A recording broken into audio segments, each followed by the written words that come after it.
Chapter 44, Ease, Not Peace. If you are enjoying this audiobook, please take a moment to like and subscribe so I can continue to make content just like this. A dull rotation, never at a stay. Yesterday's face, twin image of today. Cowper. Of what each one should be, he sees the form and rule. Until he reach to that, his joy can ne'er be full. Ruckert. It was very well for Margaret that the extreme quiet of the Harley Street house, during Edith's recovery from her confinement, gave her the natural rest which she needed. It gave her time to comprehend the sudden change which had taken place in her circumstances within the last 2 months. She found herself at once an inmate of a luxurious house, where the bare knowledge of the existence of every trouble or care seemed scarcely to have penetrated. The wheels of the machinery of daily life were well oiled, and went along with delicious smoothness. Mrs. Shaw and Edith could hardly make enough of Margaret, on her return to what they persisted in calling her home, and she felt that it was almost ungrateful in her to have a secret feeling that the Helston vicarage, nay, even the poor little house at Milton, with her anxious father and her invalid mother, and all the small household cares of comparative poverty, composed her idea of home. Edith was impatient to get well in order to fill Margaret's bedroom with all the soft comforts and pretty knickknacks with which her own abounded. Mrs. Shaw and her maid found plenty of occupation in restoring Margaret's wardrobe to a state of elegant variety. Captain Lennox was easy, kind, and gentlemanly, sate with his wife in her dressing-room an hour or two every day, played with his little boy for another hour, and lounged away the rest of his time at his club, when he was not engaged out to dinner. Just before Margaret had recovered from her necessity for quiet and repose, before she had begun to feel her life wanting and dull, Edith came downstairs and resumed her usual part in the household, and Margaret fell into the old habit of watching and admiring and ministering to her cousin. She gladly took all charge of semblances of duties off Edith's hands, answered notes, reminded her of engagements, tended her when no gaiety was in prospect, and she was consequently rather inclined to fancy herself ill. But all the rest of the family were in the full business of the London season, and Margaret was often left alone. Then her thoughts went back to Milton, with a strange sense of the contrast between the life there and here. She was getting surfeited of the eventless ease in which no struggle or endeavor was required. She was afraid lest she should even become sleepily deadened into forgetfulness of anything beyond the life which was lapping her round with luxury. There might be toilers and moilers there in London, but she never saw them. The very servants lived in an underground world of their own, of which she knew neither the hopes nor the fears. They only seemed to start into existence when some want or whim of their master and mistress needed them. There was a strange unsatisfied vacuum in Margaret's heart and mode of life, and once when she had dimly hinted this to Edith, the latter, wearied with dancing the night before, languidly stroked Margaret's cheek as she sat by her in the old attitude, she on a footstool by the sofa where Edith lay. "Poor child," said Edith, "it is a little sad for you to be left night after night, just at this time when all the world is so gay, but we shall be having our dinner party soon as Henry comes back from circuit, and then there will be a little pleasant variety for you. No wonder it is moped, poor darling."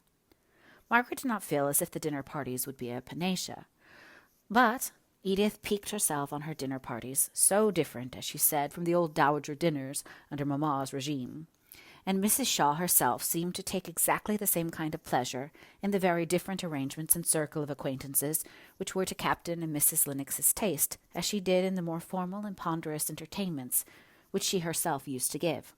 Captain Lennox was always extremely kind and brotherly to Margaret. She was really very fond of him, excepting when he was anxiously attentive to Edith's dress and appearance with a view to her beauty making a sufficient impression on the world. Then all the latent Vashti in Margaret was roused, and she could hardly keep herself from expressing her feelings. The course of Margaret's day was this: a quiet hour or two before a late breakfast, an unpunctual meal lazily eaten by weary and half-awake people, but yet at which, in all its dragged-out length, she was expected to be present, because directly afterwards came a discussion of plans, at which, although they none of them concerned her, she was expected to give her sympathy, if she could not assist with her advice, an endless number of notes to write, which Edith invariably left to her, with many caressing compliments as to her eloquence de billet, a little play with Sholto, as she returned from his morning walk, besides the care of the children during the servants' dinner, a drive or callers, and some dinner or morning engagement for her aunt and cousins, which left Margaret free, it is true, but rather wearied with the inactivity of the day, coming upon depressed spirits and delicate health. She looked forward with longing, though unspoken interest, to the homely object of Dixon's return from Milton, where until now the old servant had been busily engaged in winding up all the affairs of the Hale family. It had appeared a sudden famine to her heart, this entire cessation of any news respecting the people among whom she had lived so long. It was true that Dixon in her business-like letters quoted every now and then an opinion of Mr. Thornton's as to what she had better do about the furniture, or how act in regard to the landlord of the Crampton Terrace house, but it was only here and there that the name came in, or any Milton name, indeed. And Margaret was sitting one evening all alone in the Lennoxes' drawing-room, not reading Dixon's letters, which yet she held in her hand, but thinking over them, and recalling the days which had been, and picturing the busy life out of which her own had been taken and never missed, wondering if all went on in that whirl just as she and her father had never been, questioning within herself if no one in all the crowd missed her, not Higgins, she was not thinking of him, when suddenly Mr. Bell was announced, and Margaret hurried the letters into her work-basket and started up, blushing as if she had been doing something guilty. "Oh, Mr. Bell, I never thought of seeing you." "But you give me a welcome, I hope, as well as that very pretty start of surprise." "Have you dined? How did you come? Let me order you some dinner." "If you're going to have any. Otherwise, you know, there is no one who cares less for eating than I do. But where are the others? Gone out to dinner? Left you alone?" "Oh, yes, and it is such a rest. I was just thinking. But will you run the risk of dinner? I don't know if there is anything in the house." "Why, to tell you the truth, I dined at my club. Only they don't cook as well as they did, so I thought if you are going to dine I might try and make out my dinner. But never mind, never mind. There aren't 10 cooks in England to be trusted at impromptu dinners. If their skill and their fires will stand it, their tempers won't. You shall make me some tea, Margaret. And now, what were you thinking of?" "You were going to tell me. Whose letters were those, goddaughter, that you hid away so speedily?" "Only Dixon's," replied Margaret, growing very red. "Oh, is that all? Who did you think came up in the train with me?" "I don't know," said Margaret, resolved against making a guess. "You're what-do-you-call-him? What's the right name for a cousin-in-law's brother?" "Mr. Henry Lennox?" asked Margaret. "Yes," replied Mr. Bell. "You knew him formerly, didn't you? What sort of person is he, Margaret?" "I liked him long ago," said Margaret, glancing down for a moment, and then she looked straight up and went on in her natural manner. "You know, there have been corresponding about Frederick since, but I have not seen him for nearly 3 years, and he may be changed. What did you think of him?" "I don't know. He was so busy trying to find out who I was in the first instance, and what I was in the second, that he never let out what he was, unless, indeed, that veiled curiosity of his as to what manner of man he had to talk to was not a good piece, and a fair indication of his character. Do you call him good-looking, Margaret?" "No, certainly not. Do you?" "Not I. But I thought perhaps you might. Is he a great deal here?" "I fancy he is when he is in town. He has been on circuit now since I came. But, Mr. Bell, have you come from Oxford or from Milton?" "From Milton. Don't you see, I'm smoke-dried." "Certainly, but I thought that it might be the affected antiquities of Oxford." "Come now, be a sensible woman. In Oxford I could have managed all the landlords in the place and had my own way, with half the trouble your Milton landlord has given me, and defeated me after all. He won't take the house off our hands till next June 12th. Luckily, Mr. Thornton found a tenant for it. Why don't you ask after Mr. Thornton, Margaret? He has proved himself a very active friend of yours, I can tell you, taken more than half the trouble off my hands." "And how is he? How is Mrs. Thornton?"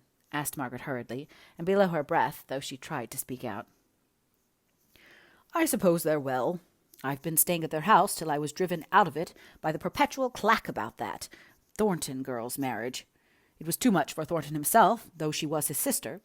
He used to go and sit in his own room perpetually. He's getting past the age for caring for such things, either as principal or accessory. I was surprised to find the old lady falling into the current and carried away by her daughter's enthusiasm for orange blossoms and lace. I thought Mrs. Thornton had been made of sterner stuff." "She would put on any assumption of feeling to veil her daughter's weakness," said Margaret in a low voice. "Perhaps so. You've studied her, have you? She doesn't seem over fond of you, Margaret." "I know it," said Margaret. "Oh, here is tea at last," exclaimed she, as if relieved, and with tea came Mr. Henry Lennox, who had walked up to Harley Street after a late dinner, and had evidently expected to find his brother and sister-in-law at home. Margaret suspected him of being as thankful as she was at the presence of a third party, on this their very first meeting since the memorable day of his offer and her refusal at Helston. She could hardly tell what to say at first, and was thankful for all the tea-table occupations, which gave her an excuse for keeping silence and him an opportunity for recovering himself. For, to tell the truth, he had rather forced himself up to Harley Street this evening, with a view of getting over an awkward meeting, awkward even in the presence of Captain Lennox and Edith, and doubly awkward now that he found her the only lady there, and the person to whom he must naturally and perforce address a great part of his conversation. She was the first to recover her self-possession. She began to talk on the subject which came uppermost in her mind after the first flush of awkward shyness. "Mr. Lennox, I have been so much obliged to you for all you have done about Frederick." "I am only sorry it has been so unsuccessful," replied he, with a quick glance towards Mr. Bell, as if reconnoitring how much he might say before him. Margaret, as if she read his thought, addressed herself to Mr. Bell, both including him in the conversation and implying that he was perfectly aware of the endeavours that had been made to clear Frederick. "That Horrocks, the very last witness of all, has proved as unavailing as all the others. Mr. Lennox has discovered that he sailed for Australia only last August, only 2 months before Frederick was in England, and gave us the names of—" "Frederick? In England? You never told me that!" exclaimed Mr. Bell in surprise. "I thought you knew. I never doubted you had been told. Of course it was a great secret, and perhaps I should not have named it now," said Margaret, a little dismayed. "I have never named it either my brother or your cousin," said Mr. Lennox, with a little professional dryness of implied reproach. "Never mind, Margaret. I am not living in a talking, babbling world, nor yet among people who are trying to worm facts out of me. You needn't look so frightened because you have let the cat out of the bag to a faithful old hermit like me. I shall never name his having been in England. I shall be out of temptation, for no one will ask me." "Stay," interrupting himself rather abruptly. "Was it at your mother's funeral?" "He was with Mamma when she died," said Margaret softly. To be sure, to be sure.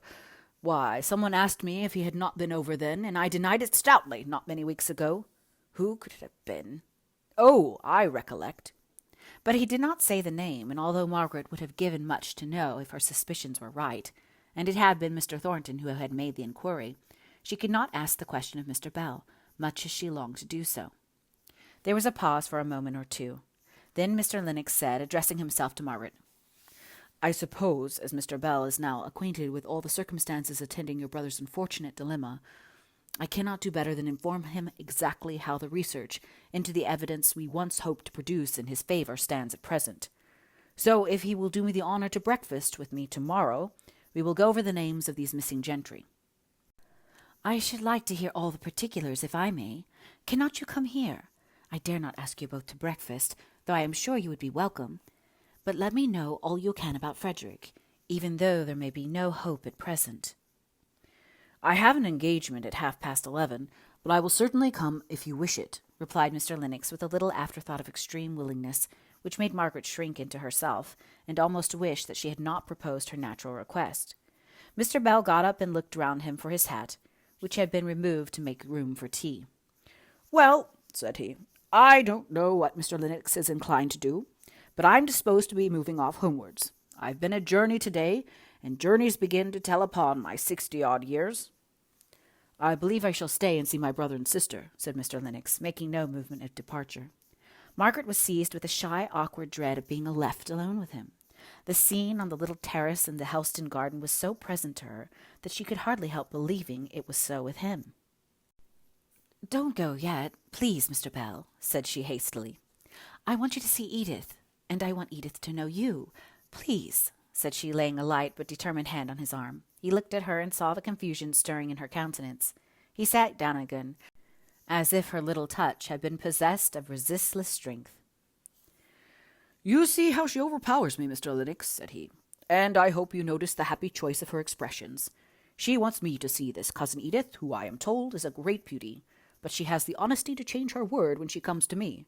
Mrs. Lennox is to know me. I suppose I am not much to see, Margaret?" He joked, to give her time to recover from the slight flutter which he had detected in her manner on his proposal to leave, and she caught the tone and threw the ball back. Mr. Lennox wondered how his brother, the Captain, could have reported her as having lost all her good looks.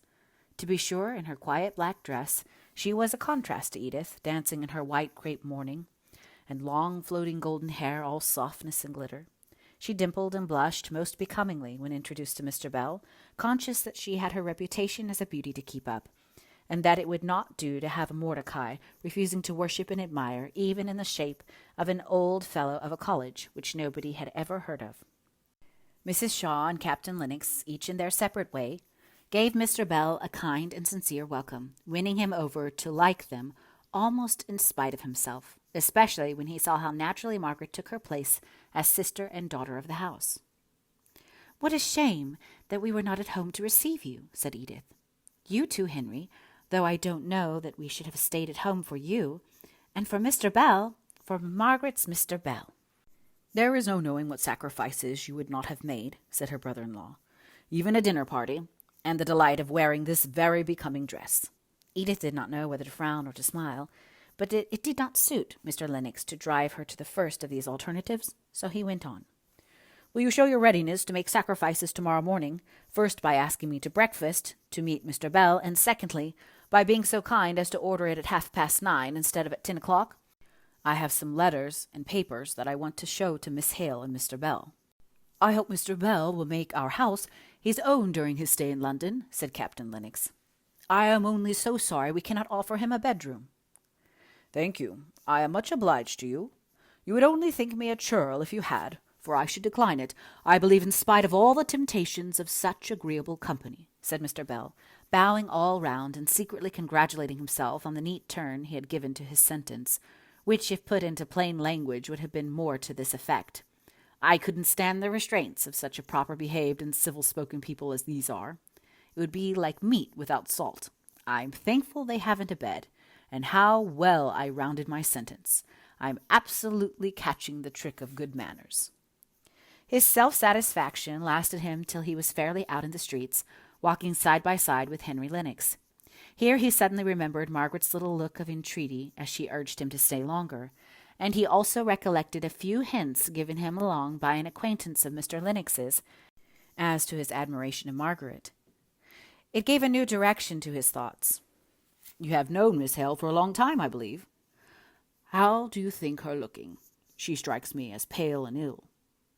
"I thought her looking remarkably well. Perhaps not when I first came, now I think of, but certainly when she grew animated she looked as well as ever I saw her do." "She has had a great deal to go through," said Mr. Bell.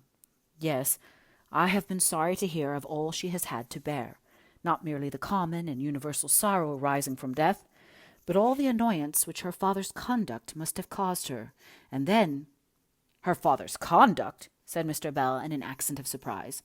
"You must have heard some wrong statement. He behaved in the most conscientious manner. He showed more resolute strength than I should have ever have given him credit for formerly." "Perhaps I have been wrongly informed, but I have been told by his successor in the living, a clever, sensible man, and a thoroughly active clergyman, that there was no call upon Mr. Hale to do what he did, relinquish the living, and throw himself and his family on the tender mercies of private teaching and a manufacturing town. The bishop had offered him another living, it is true, but he had come to entertain certain doubts. He could have remained where he was, and so had no occasion to resign, but the truth is these country clergymen live such isolated lives, isolated, I mean, from all intercourse with men of equal cultivation with themselves, by whose minds they might regulate their own and discover, when they were going either too fast or too slow, that they are very apt to disturb themselves with imaginary doubts as to the articles of faith, and throw up certain opportunities of doing good for very uncertain fancies of their own. I differ from you. I do not think they are very apt to do as my poor friend Hale did. Mr. Bell was inwardly chafing. Perhaps I use too general an expression in saying very apt, but certainly their lives are such as very often to produce either inordinate self-sufficiency or a morbid state of conscience, replied Mr. Lennox with perfect coolness. You don't meet with any self-sufficiency among the lawyers, for instance, asked Mr. Bell, and seldom I imagine any cases of morbid conscience. He was becoming more and more vexed, and forgetting his lately caught trick of good manners, Mr. Lennox saw now that he had annoyed his companion, and as he had talked pretty much for the sake of saying something, and so passing the time away while their road lay together, he was very indifferent to the exact side he took upon the question, and quietly came round by saying, To be sure, there is something fine in a man of Mr. Hale's age leaving his home of 20 years, and giving up all settled habits for an idea which was probably erroneous, but that does not matter. An untangible thought. One cannot help admiring him, with a mixture of pity in one's admiration, something like what one feels for Don Quixote. Such a gentleman as he was, too. I shall never forget the refined and simple hospitality he showed me that last day at Helston. Only half mollified, and yet anxious, in order to lull certain qualms of his own conscience, to believe that Mr. Hale's conduct had a tinge of Quixotism in it, Mr. Bell growled out, Aye, and you don't know Milton. Such a change from Helston. It is years since I have been at Helston, but I'll answer for it, it is standing there yet, every stick and every stone, as it has done for the last century, while Milton. I go there every 4 or 5 years, and I was born there, yet I do assure you I often lose my way, I, among the very piles of warehouses that are built upon my father's orchard. Do we part here? Well, good night, sir. I suppose we shall meet in Harley Street tomorrow morning.